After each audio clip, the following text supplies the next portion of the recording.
yang nomor wahid itu adalah Brazil. Wah, 58 juta goni. Nah, ini satu goninya itu adalah 60 kilo. Bayangkan, produksinya memang luar biasa.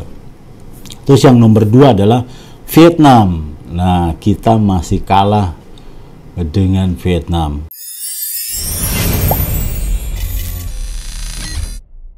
Assalamualaikum warahmatullahi wabarakatuh. Sahabat Mutiara, jumpa lagi dengan saya. Saya akan sedikit curhat ini ya. Minggu-minggu lalu saya bicara tentang kakao atau coklat. Saya sedikit mengulas coklat ya. Memang kita penghasil dalam artian perkebunan banyak, baik itu dari perusahaan maupun perorangan petani.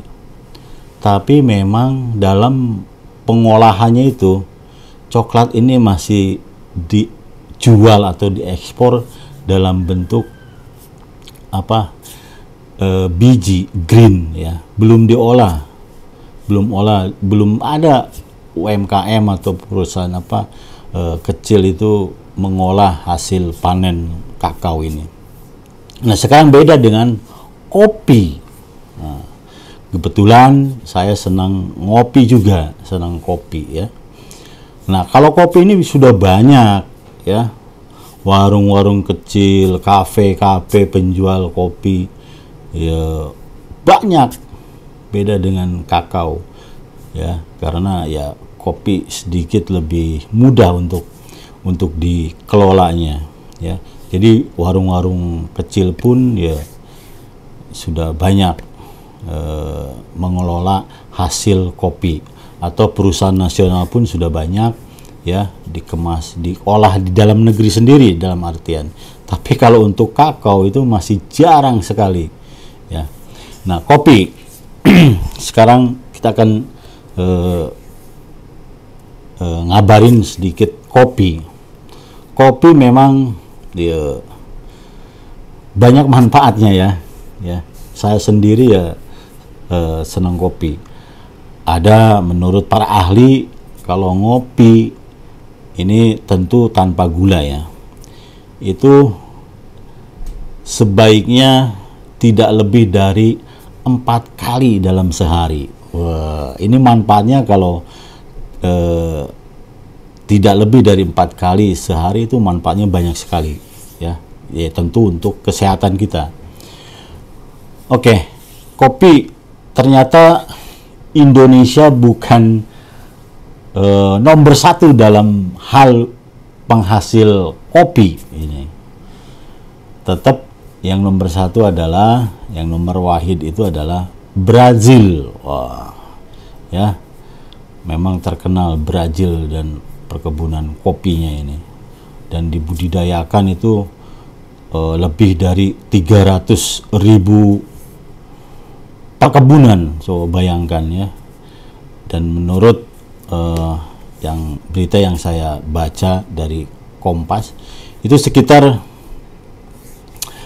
58 juta goni. Nah, ini satu goninya itu adalah 60 kilo. Bayangkan, 58 juta goni, satu goninya 60 kilogram ya. Sahabat Mutiara, hitung sendirilah. Itu kalau dibagi-bagikan mungkin ya 5 atau 10 butir ke masyarakat Indonesia itu cukup itu. Oke, memang di sana perkebunannya ya lebih maju ya, pertaniannya lebih maju. Ada sistem budidayanya itu yang saya pernah lihat ya, itu video-video mereka menggunakan kalau di padi itu logowo ya, itu jadi memang ya luar biasa. Logowo itu ya, jejer 2 itu ya, jadi memang produksinya tinggi sekali. Itu di Brazil produksinya memang luar biasa. Terus yang nomor 2 adalah Vietnam. Nah, kita masih kalah dengan Vietnam.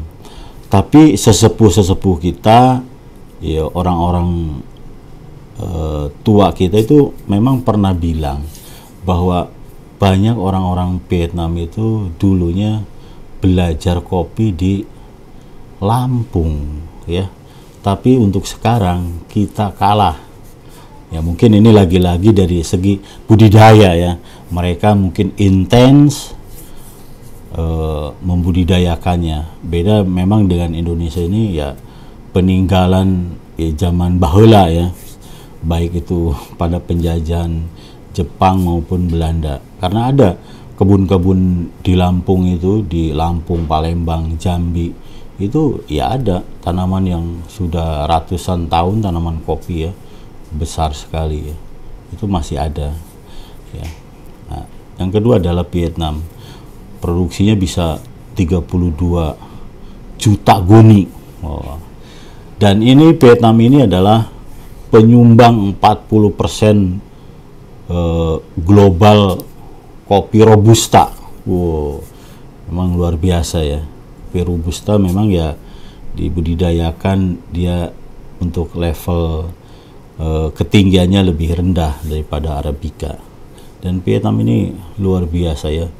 Ini tertinggi untuk penyuplai kopi robusta, 40% lebih itu kebutuhan global ini dari Vietnam. Terus yang ketiga ya, yang penghasil kopi terbesar itu Kolombia. Kita pun masih kalah dengan Kolombia ya. Oke, tapi jangan berkecil hati sahabat Mutiara, sekarang sudah banyak petani-petani milenial ya. Kita terus mensupport ya, tentu dari segi pemupukannya, kalau kita itu untuk menghasilkan kopi-kopi terbaik di Indonesia. Kolombia ini ya bisa 14,3 juta goni ya. Bayangkan satu goninya 60 kilo tadi. Luar biasa. Dan ini adalah penghasil Arabica terbesar kedua di dunia ya. Luar biasa ini Kolombia. Nah, sekarang yang keempat adalah Indonesia. Akhirnya Indonesia ternyata masuk 5 besar penghasil kopi terbesar di dunia ya. Itu menghasilkan sekitar 10,7 juta goni ya, mungkin sekitar 700.000 ton. Luar biasa ya. Nah, kita macam-macam ya, Arabica dan Robusta. Dan Indonesia yang asiknya lagi yaitu penghasil kopi luwak. Nah, ini merupakan biji kopi termahal di dunia dan hanya di Indonesia ya. Ternyata Indonesia ya lebih kreatif ya. Jadi kita punya kopi biji kopi luwak, dan ini harganya memang tertinggi di dunia ya, luar biasa. Memang di Palembang, di Lampung itu banyak, di Jambi itu petani yang memproduksi biji-biji kopi luwak ya. Memang ya mungkin dari segi rasa mungkin ya lebih asik lah, beda dengan secara natural atau alami.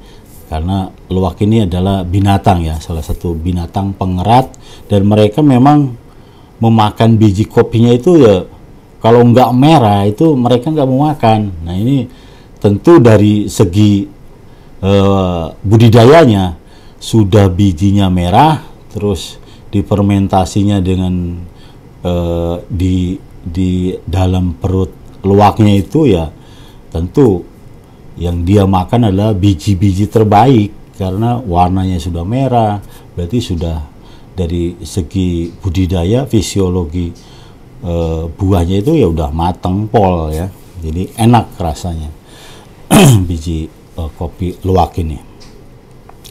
Dan yang kelima, yang terakhir adalah Ethiopia. Ternyata Ethiopia ini ya termasuk 5 besar penghasil kopi yang banyak ya, itu sekitar 7 juta goni. Ingat, satu goninya itu 60 kilogram ya, memang luar biasa ya. Alhamdulillah Indonesia masuk 5 besar, dan ada satu produk yang beda dengan yang lain, yaitu biji kopi luwak.